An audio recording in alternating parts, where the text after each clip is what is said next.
कहते हैं ना कि कुछ सच्ची कहानियां किसी भी हॉरर फिल्म से ज्यादा डरावनी होती हैं। आज हम एक ऐसी ही सच्ची घटना की बात करेंगे। एक ऐसे घर की कहानी जहां की दीवारों में सिर्फ ईंटें नहीं बल्कि एक सदियों पुराना खौफनाक राज दफन था। तो चलिए मेरे साथ सफर पे चलिए पॉन्टेफ्रैक्ट के उस घर में और जानते हैं ब्लैक मॉन्क की कहानी। जरा एक पल के लिए सोचकर देखें, क्या हो अगर कोई घर अपने अंदर हुए हर हादसे को, हर चीख को, हर दर्द को कभी ना भूलें। अगर वो सब कुछ उसकी दीवारों में हमेशा के लिए बस जाए। यही एक सवाल था जो आगे चलकर प्रिचर्ड परिवार की जिंदगी का सबसे भयानक सच बनने वाला था। तो बात है 1970s के इंग्लैंड की।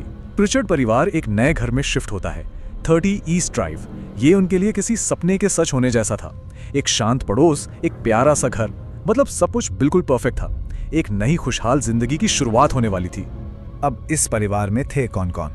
एक थे जो कान पड़ जाते थे, उनकी पत्नी जीन जो घर संभालती थी, और उनकी छोटी बेटी डायन। एक बिल्कुल आम हंसता खेलता परिवार। उन्हें इस बात का जरा भी अंदाजा नहीं था कि उस घर में वो अकेले नहीं थे। और बहुत जल्द उनका वो सपनों का घर एक भयानक सपने में तब्दील होने लगा। इसकी शुरुआत हुई दीवारों से आती अजीबोगरीब आवाजों से। पहले तो हल्की हल्की दस्तकें जो धीरे धीरे बढ़ती ही जा रही थीं। ये डर ना एकदम से नहीं आया, धीरे धीरे बढ़ा। पहली रात सिर्फ हल्की सी खटखट, अगली रात वो आवाजें तेज हो गईं। जो ने उठकर पूरा घर छान मारा, पर वहां कोई नहीं था। कुछ ही दिनों में वो दस्तकें सीढ़ियों पर किसी के चलने की आहट में बदल गईं, और फिर वो एहसास शुरू हुआ कि घर में कोई है जो उन्हें हर पल देख रहा है। और इस डर का सबसे ज्यादा असर उनकी बेटी डायन पर पड़ रहा था। एक दिन उसने अपनी मां से कहा, मुझे लगता है कि कोई मुझे हर वक्त देखता रहता है। सोचिए, एक बच्ची के मुंह से यह सुनना कितना डरावना रहा होगा। और फिर कहानी उस मोड़ पर आ जाती है जहां एक अनजाना डर असली दहशत में बदल जाता है। अब तक जो सिर्फ एक आवाज या एहसास था, वो पहली बार सामने आने वाला था। डायन अपने कमरे में अपना होमवर्क कर रही थी जब उसकी नजर दरवाजे पर पड़ी। वहां एक लंबा काला चोगा पहने हुए साया खड़ा था। वो इतना ज्यादा डर गई कि उसी पल बेहोश होकर जमीन पर गिर पड़ी।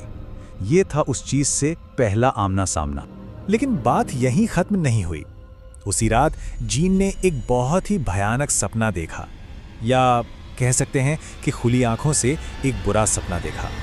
उसने उसी काले साए को अपनी बेटी डायन को कमरे से घसीट कर ले जाते हुए देखा। बस अब परिवार समझ चुका था कि उन्हें मदद की सख्त जरूरत है।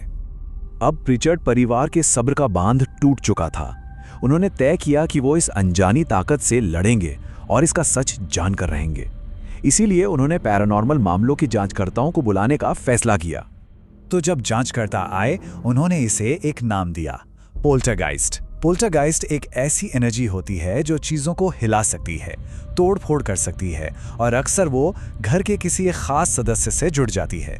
और इस केस में वो सदस्य थी डायन। और पता है, यही वो मोड़ था जहाँ से ये कहानी सिर्फ एक परिवार का डरावना किस्सा नहीं रही। ये ब्रिटेन के सबसे ज़्यादा डॉक्यूमेंटेड पैरानॉर्मल केस में से एक बन गई। जांचकर्ताओं को ठोस सबूत मिले, ऑडियो टेप्स पर जोर जोर से धमाकों की आवाज़ें रिकॉर्ड हुई, और सबसे हैरान करने वाला सबूत था एक वीडियो जिसमें एक कुर्सी कैमरे के ठीक सामने अपने आप फर्श पर घिसट रही थी। फिर इस पहेली में एक और टुकड़ा आकर जुड़ा। पड़ोसियों ने एक सदियों पुरानी कहानी सुनाई। उन्होंने बताया कि जिस जमीन पर यह घर बना है, वहां कभी एक मठ हुआ करता था। वहां के एक मॉन्क ने कोई भयानक गुनाह किया था, और सजा के तौर पर उसे भूखा प्यासा मरने के लिए छोड़ दिया गया। कहते हैं मरते मरते उसने बदला लेने की कसम खाई थी, और तभी से उसकी आत्मा द ब्लैक मॉन्क के नाम से यहां भटक रही है। जब सारे रास्ते बंद हो गए तो परिवार ने अपनी आखिरी उम्मीद का दरवाजा खटखटाया। उन्होंने एक पादरी को बुलाया, उस बुरी आत्मा को घर से निकालने के लिए, यानी एग्जॉर्सिज्म के लिए। और जैसे ही पादरी ने प्रार्थनाएं पढ़नी शुरू की, मानो घर में भूचाल आ गया। चीजें हवा में उड़ने लगीं, जोर जोर से धमाके होने लगे, और कमरे का तापमान अचानक इतना गिर गया कि वहां सांस लेना मुश्किल हो गया। और फिर जो हुआ, उसने वहां मौजूद हर इंसान के रोंगटे खड़े कर दिए। अचानक डायन ने अपनी आंखें खोली, और उसके मुंह से एक बहुत ही गहरी, भारी, मर्दों जैसी आवाज निकली। उस आवाज ने कहा, वो यहीं का है। ये वो शैतानी ताकत थी जो डायन के शरीर का इस्तेमाल करके उस घर पर अपना हक जता रही थी। और उस एक आवाज के बाद अचानक सब कुछ थम गया। एक ऐसी खामोशी जो उस शोर से भी ज्यादा डरावनी थी। किसी को समझ नहीं आ रहा था कि वो चला गया या ये तूफान से पहले की शांति है।